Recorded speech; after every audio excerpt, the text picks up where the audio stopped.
گزشتہ جمعۃ المبارکہ میں نے اور آپ نے سورہ لقمان کی آیت نمبر 12 اور 13 کا مطالعہ کیا تھا۔ ہم نے یہ پڑھا تھا کہ اللہ تعالیٰ نے جناب لقمان کی وہ نصائح جو انہوں نے اپنے بیٹے کو کی تھی اس کا ذکر اس رکوع میں اللہ تعالیٰ نے کیا ہے۔ پہلی بات اللہ تعالیٰ فرماتے ہیں کہ وَلَقَدْ آتَيْنَا لُقْمَانَ الْحِكْمَةَ، کہ ہم نے جناب لقمان کو حکمت دانائی عطا کی تھی۔ وہ اس دانائی کا اور حکمت کا تقاضا یہ تھا کہ انشکر لی، کہ انسان جو ہے وہ رحمان کا شکر گزار بن جائے۔ وَمَن يَشْكُرْ فَإِنَّمَا يَشْكُرُ لِنَفْسِهِ، اس میں ہم نے یہ دیکھا تھا کہ شکر کیا ہے، حکمت کیا ہے، اور وَمَن يَشْكُرْ فَإِنَّمَا يَشْكُرُ لِنَفْسِهِ، اور شکر کرنا یہ انسان کے لیے خود ہی بہتر ہے، اس کے اپنے نفس کے لیے۔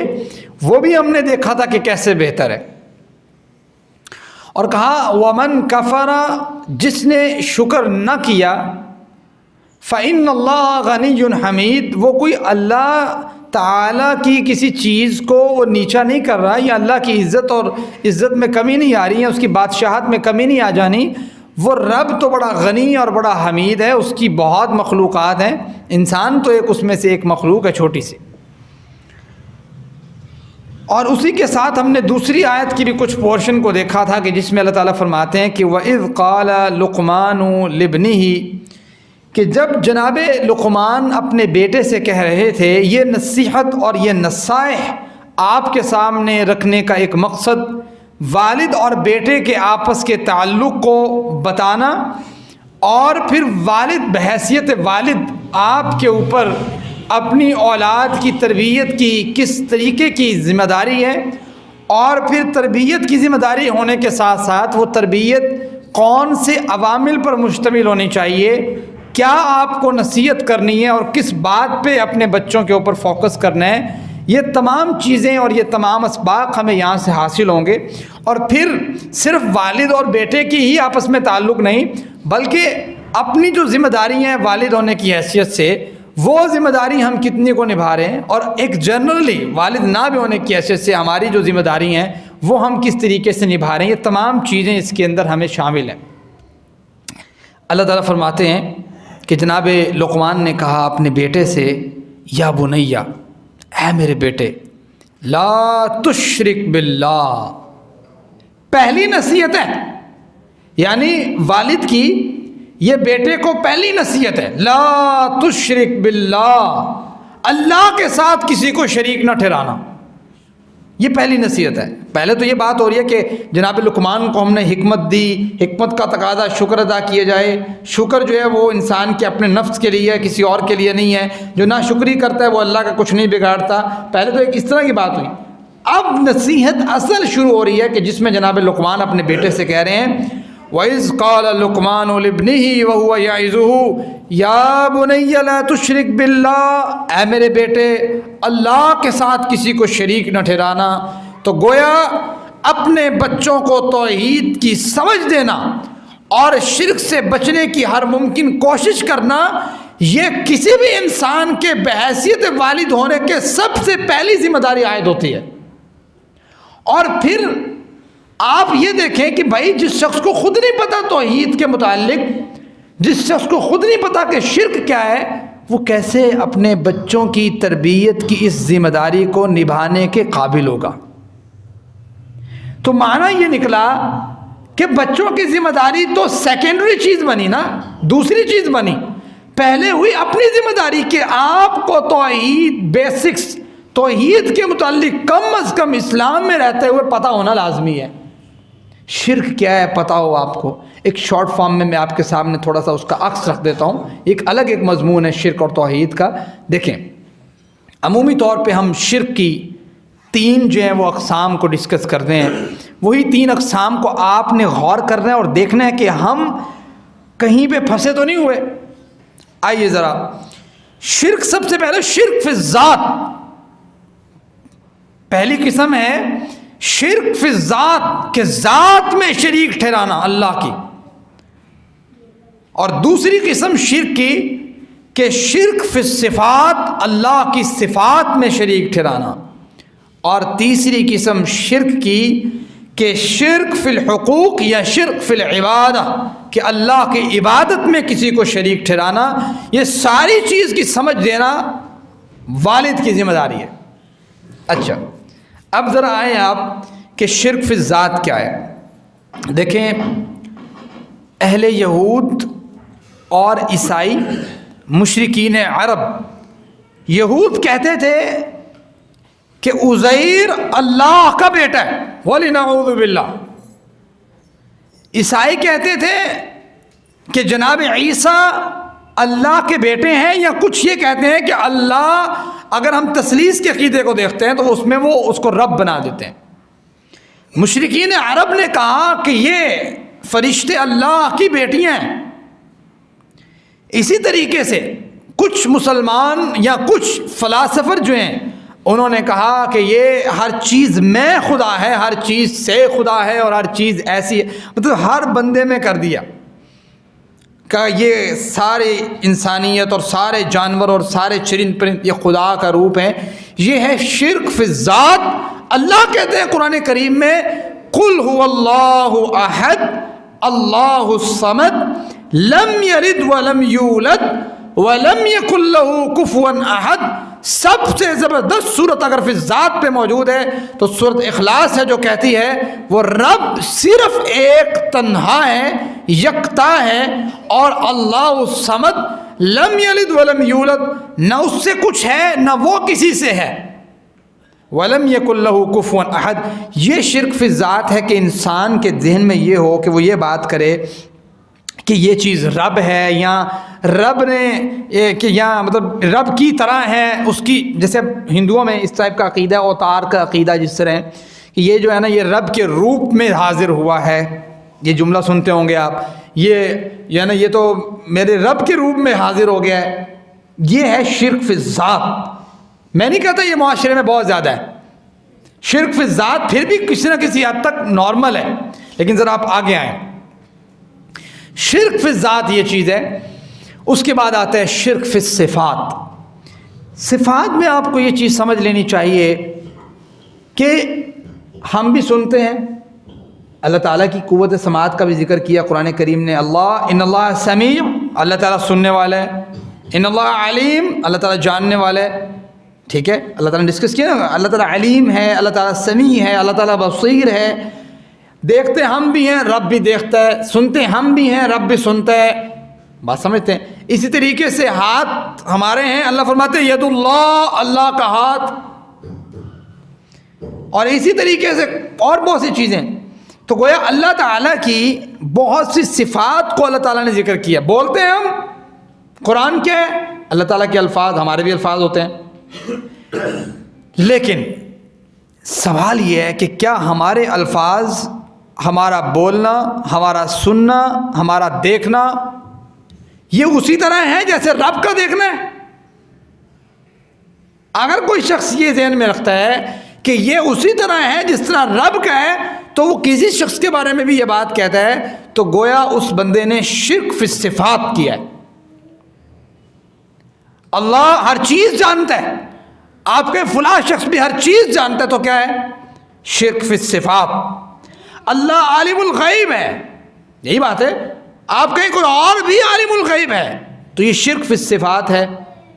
اس میں آپ یہ دیکھیں، ہماری قوت سماعت ہے جو ہم سن سکتے ہیں، اس کی فریکوینسی جو ہے، یعنی ایک خاص یہ ہوا جو ہے، یہ ہماری وائس ہے نا، یہ ہماری بات جو ہے، یہ ایسے ٹریول کرتی ہے، ایسے ایسے ایسے ایسے ایسے ایسے کر کے نا، اس طریقے سے دوسرے تک پہنچتی ہے ہوا کے ذریعے، میڈیم کے ذریعے، اور پھر جو آواز ہم سن پاتے ہیں، ہماری کان کی جو طاقت ہے اللہ تعالیٰ نے محدود رکھی ہے۔ مثال کے 20 ہرٹز سے 20,000 ہرٹز تک جو ہے، لیکن یہ محدود ہے، اس سے کم آواز بھی ہمیں نہیں سنائی دیتی، اور اس سے زیادہ آواز بھی ہمیں نہیں سنائی دیتی۔ گمان یہ ہوتا ہوگا ہمیں یہاں بیٹھ کے کہ بھئی زیادہ آواز تو زیادہ آنی چاہیے، لیکن زیادہ آواز بھی زیادہ نہیں آتی۔ جس کی فریکوینسی ہمارے سے بڑی ہے وہ تو ویسے ہی اوپر سے گزر جائے گی، وائس بھی. تو ایسی آوازیں بھی موجود ہیں جو بہت زیادہ ہیں لیکن ہمیں سنائی نہیں دیتی. تو گویا ہماری جتنی صفات ہیں، ہماری جتنی بھی صفات ہیں، ہمارا سننا، ہمارا دیکھنا، یہ محدود ہے. لیکن اللہ کی جو صفات ہیں وہ لامحدود ہے، اس کی حد نہیں ہے. میرا دیکھنا، اس دروازہ کھلا ہوا تو مجھے نظر آ رہا ہے باہر، وہ بند ہے دروازہ تو مجھے باہر نظر نہیں آ رہا. یہ میرا محدود ہے، یہ میں محدود ہوں یہاں پہ کہ بھی دروازہ کھولو گے تو مجھے نظر آئے گا. لیکن اگر کوئی شخص یہ کہے کہ یہی صفات کہ بغیر یہ مجھے دروازہ کھولے، کہے کہ فلاں بزرگ جو ہے یا فلاں بابا جو ہے یا فلاں شخص جو ہے اس کو تو سارا کچھ نظر آتا ہے، تو یہ ہے شرک فی الصفات، کہ ایک رب کی صفت آپ کسی اور میں داخل کر رہے ہیں. آگے چلیں. یہ ہے محدود، ہم ہیں محدود اور وہ رب ہے لا محدود. ہم ہیں اللہ تعالیٰ کی عطا کردہ صفات کے اوپر. یہ بینائی کس نے دی؟ اللہ نے. یہ سماعت کس نے دی؟ اللہ نے. یہ زبان کس نے دی؟ اللہ نے. یہ ہاتھ کس نے دیے؟ اللہ نے. اور یہ ہمارے ہونٹ کس نے دی؟ اللہ نے. جسم پورے کا پورا کس نے دیا؟ اللہ نے. لیکن اللہ کی یہ تمام صفات جو اللہ تعالیٰ نے ڈسکس کی ہیں اپنی ذاتی ہیں، عطا کی ہوئی نہیں کسی کی. ٹھیک ہو گیا. اسی طرح ہماری جو صفات ہیں وہ حادث ہیں. حادث کا مطلب یہ ہوتا ہے ایک خاص ٹائم سے سٹارٹ ہوئی. آج مثال کے طور میری 25 سال اگر عمر ہے تو 25 سے 30 سال پہلے میں تھا نہیں تھا. تو مطلب یہ ہوا کہ میں ایک حادثہ تھا، میں ایک حادثہ تھا، ایک وقت تھا کہ جب میرا یہاں پہ وجود آیا، اور ایک وقت آئے گا کہ جب یہاں سے وجود چلا جائے گا. یہ ہے انسان. لیکن رب کیا قدیم ہے، هو الاول والآخر والظاہر والباطن. وہ قدیم ہے، جب کچھ نہ تھا تو وہ تھا، جب کچھ نہ ہوگا تو وہ ہوگا. والظاہر والباطن. یہ ہے صفات کا فرق تھوڑا سا. اگر یہ جو فرق ہے یہ آپ مٹا دیتے ہیں پکڑ کے، آپ کہتے ہیں وہ تو بھائی بندہ مر گیا، نہیں ہون بھی ہے، بندہ فوت ہو گیا ہے، آپ کہتے نہیں ابھی بھی ہے. اللہ قرآن کریم میں کہتے ہیں وَهُوَ مَعَكُمْ أَيْنَمَا كُنْتُمْ. تم جہاں کہیں بھی ہو، اللہ کی سماعت، بصارت، قوت، طاقت، علم تمہیں ماپے ہوئے، دیکھے ہوئے، ہر چیز کا اللہ تعالیٰ کو پتہ ہے. آپ کو نہیں یہ چیز وہ بھی جانتا ہے. یہ ہے شرک فی الصفات. اللہ کی صفتیں بغیر میڈیم کے بات پہنچتی ہے. وہ کہتے ہیں وہ مثالیں دے رہے ہوتے ہیں، آج کل سوشل میڈیا بڑا عام ہے، مثال دے رہے ہوتے ہیں بیٹھ کے کہ بھئی دیکھیں موبائل کے ذریعے ٹیکنالوجی آ گئی ہے، موبائل کے ذریعے یہاں سے ہم امریکہ کال کر لیتے ہیں، کینیڈا کر لیتے ہیں، عرب کنٹریز میں کر لیتے ہیں، آسٹریلیا کر لیتے ہیں، یورپ کر لیتے ہیں، افریقہ کر لیتے ہیں. تو کہتے ہیں یار دیکھو ایک موبائل کی ٹیکنالوجی اتنی زیادہ مضبوط ہے، تو وہ فلاں جو ہمارے بزرگ تھے، دنیا کی ٹیکنالوجی اتنی مضبوط ہے، جو فلاں بزرگ تھے ان کو یہ بات نہیں، ان کے اندر کوئی طاقت نہیں تھی روحانی. بات سمجھ رہے ہیں؟ اس طرح مثال دے کے لوگوں کو بے وقوف بنا کے شرک میں پھنسا دیتے ہیں. بھئی بات یہ ہے دنیا جو ہے اسباب کے اوپر ہے، دنیا اسباب کے اوپر ہے. آپ یہ کہتے ہیں کہ فلاں شخص نے یہ سن لیا یا فلاں کو پتہ ہوتا ہے ہر چیز. سبب بتائیں کیا سبب ہے اس کے پاس؟ سبب دنیا اسباب کے اوپر ہے. میں یہاں پہ کھڑا ہوں، اگر میں اس مائک کو پیچھے کر دیتا ہوں میری آواز میں فرق پڑ گیا، سبب تھا یہ مائک، یہ میں سبب استعمال کر رہا ہوں. اس سبب کو جیسے میں پیچھے کرتا ہوں میری آواز کم ہو جاتی ہے آپ تک. دنیا اسباب کے ساتھ ہے، اللہ تعالیٰ نے بھی سبب دیا ہے، بات سمجھتے ہیں.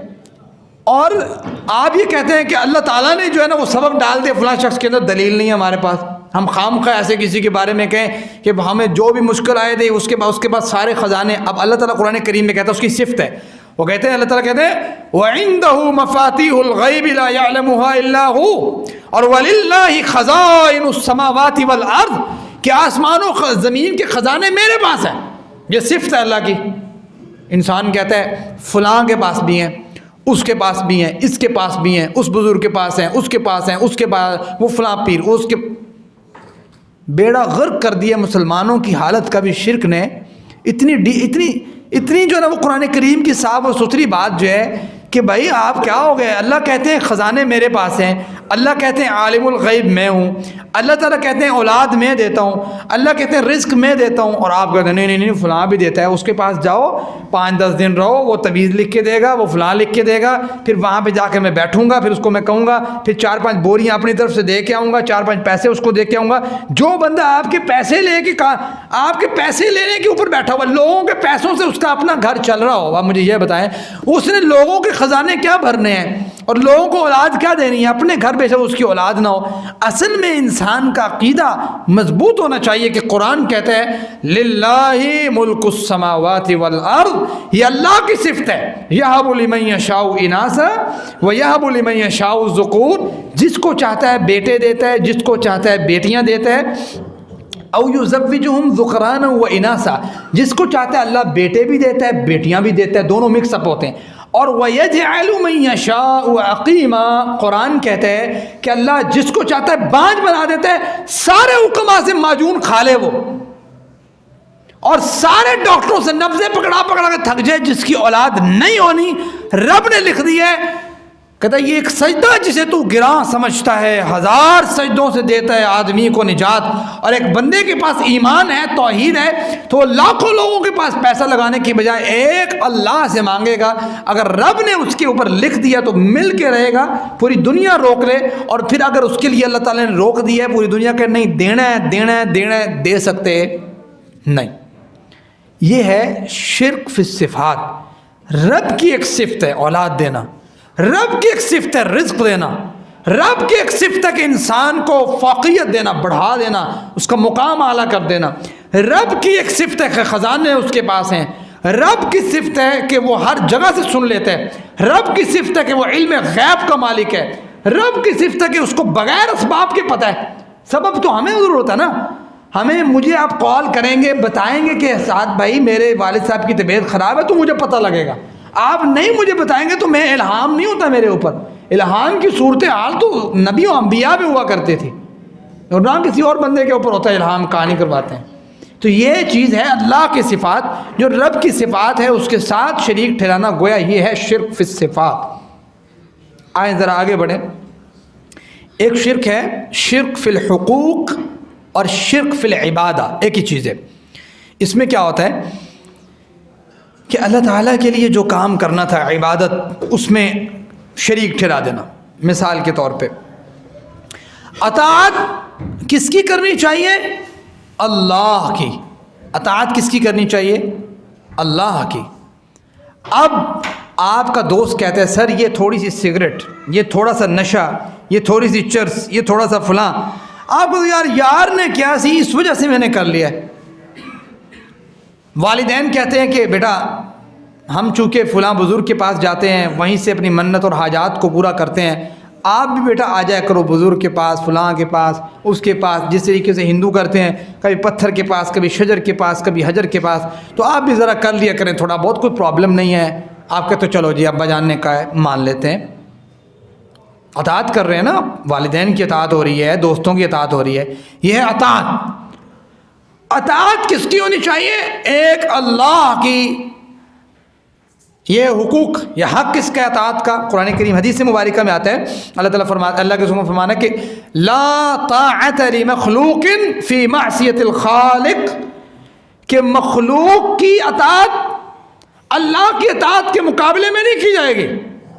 کہ ساری مخلوق ایک طرف، آپ کے والدین ایک طرف، آپ کے عزیز و اقارب ایک طرف، آپ کے جو ہے نا وہ دوست اور یار ایک طرف، اور ایک طرف رب کی بات ہے. ایک مومن بندہ اور موحد بندہ جس کو توحید کہتے ہیں، وہ کہتے ہیں توحید تو یہ ہے کہ خدا حشر میں کہہ دے یہ بندہ دو عالم سے خفا میرے لیے تھا. اللہ یہ کہے کہ یار یہ جو بندہ ہے میرا، یہ اس لیے لوگ اس سے خفا ہوتے تھے کہ یہ میری اطاعت کرتا تھا، میری بات مانتا تھا، میرے پیچھے چلتا تھا. لوگوں کی وجہ سے اس کو کوئی ملامت کرنے والے کی ملامت نہیں گھبراتی تھی کہ فلاں شخص ملامت کر رہا ہے. یہ ہے انسان اگر اطاعت کسی اور کی کرتا ہے تو یہ شرک فی العطاء ہے کہ آپ نے شرک کر لیا. اطاعت کرنی چاہیے تھی اللہ کی، اس شرک کو کون ماپے گا؟ یہ اللہ کے حقوق میں ہے نا، ایک حق ہے اللہ کا، اطاعت اطیعوا اللہ و اطیعوا الرسول، اور رسول اللہ صلی اللہ علیہ وسلم کی اطاعت اللہ کی اطاعت ہے. اس لیے ایک ہی چیز میں آ جاتی ہے یہ اطاعت.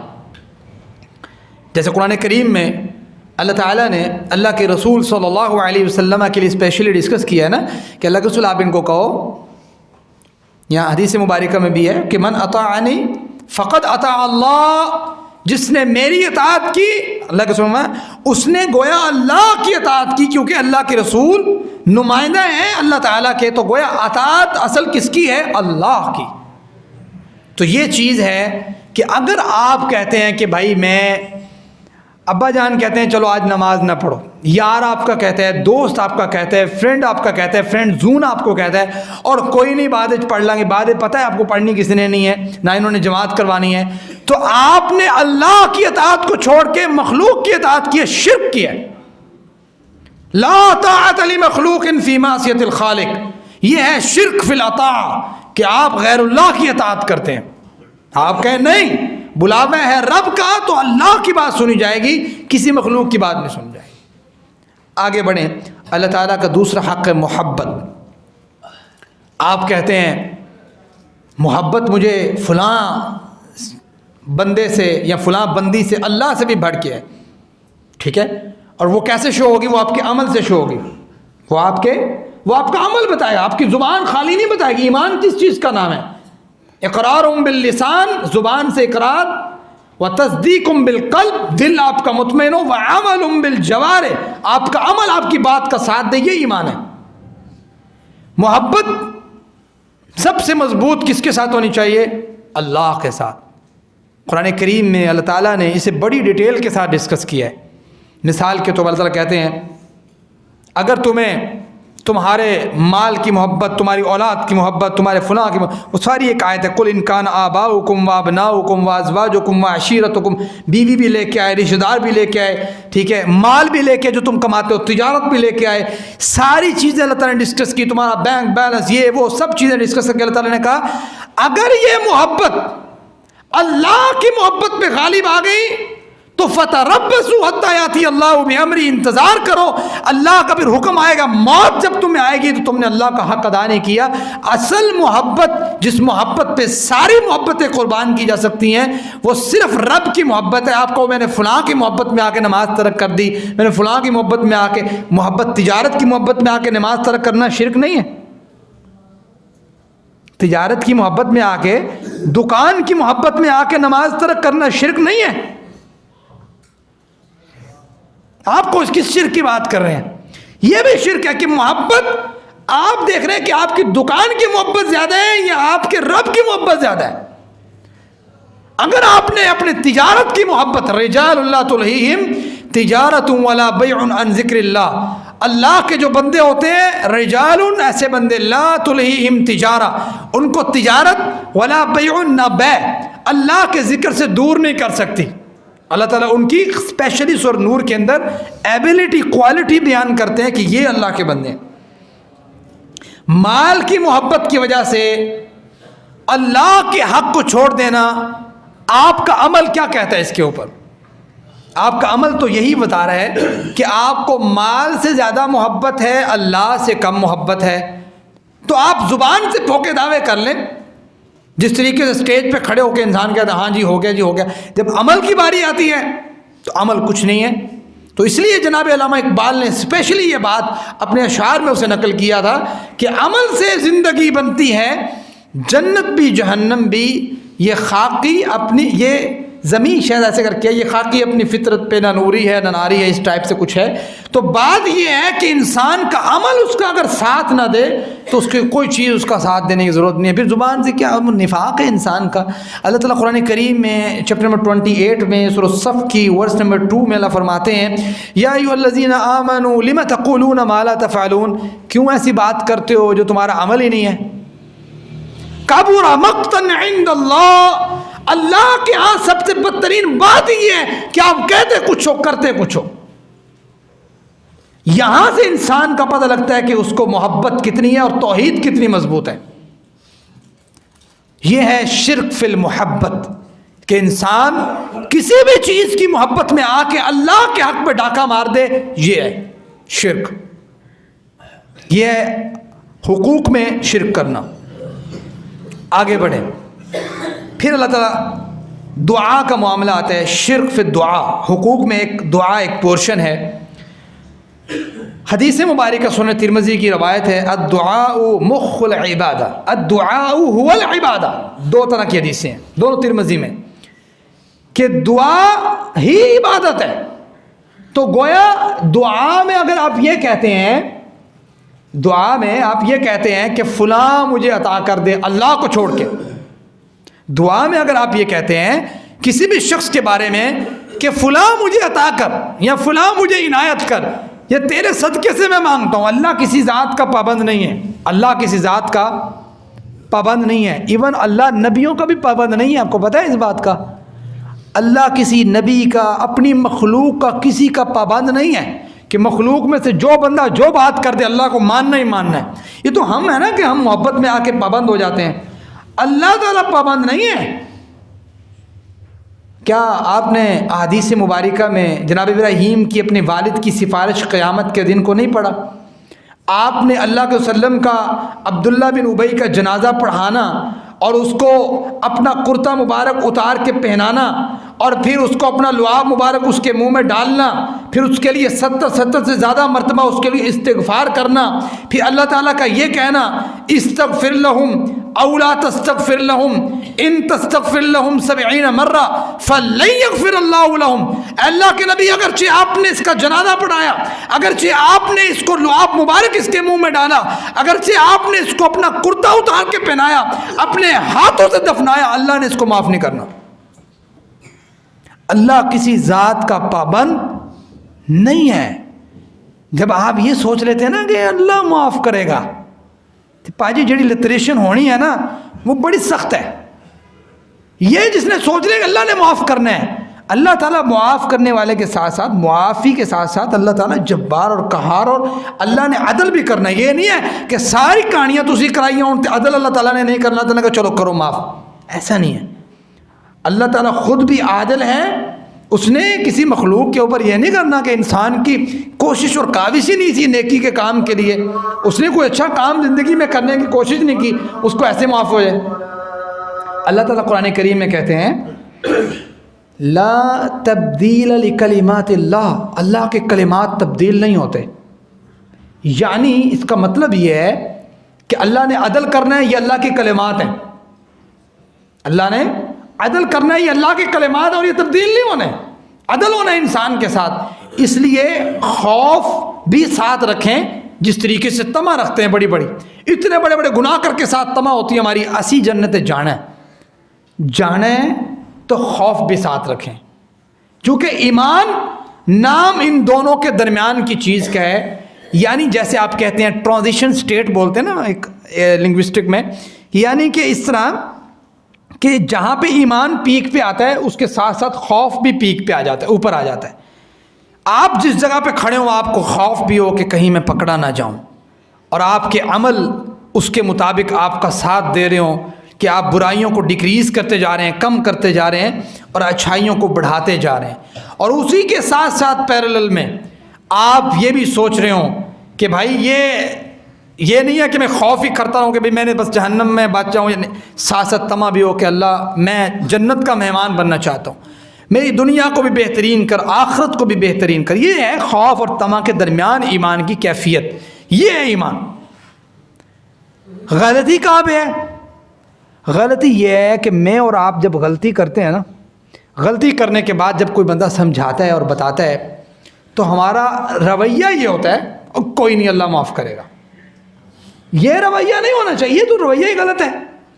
رویہ یہ ہونا چاہیے کہ میں اللہ تعالیٰ سے معافی مانگتا ہوں اور آئندہ نہ کرنے کی اللہ تعالیٰ سے توفیق مانگتا ہوں اور کوشش کروں گا کہ آئندہ میں اس گناہ میں ملوث نہ ہوں اور اس گناہ کو نہ کروں. یہ رویہ درکار ہے اسلام کو. آپ کو کس نے کہہ دیا اللہ تعالیٰ معاف کرے گا؟ آپ خود فیصلہ کر رہے ہیں اپنے بارے میں. اللہ تعالیٰ نے تو اپنی مرضی سے معاف کرنے اور ہمیں اس چیز کا علم نہیں ہے. تو گویا خوف تو ہے انسان کو کہ پہلے سے خوف ہو کہ پتہ نہیں معاف ہوتا ہے یا نہیں. تو اس خوف کو ختم کیسے کرنا ہے؟ معافی مانگ کے. تو یہ ہے شرک فی الدعاء.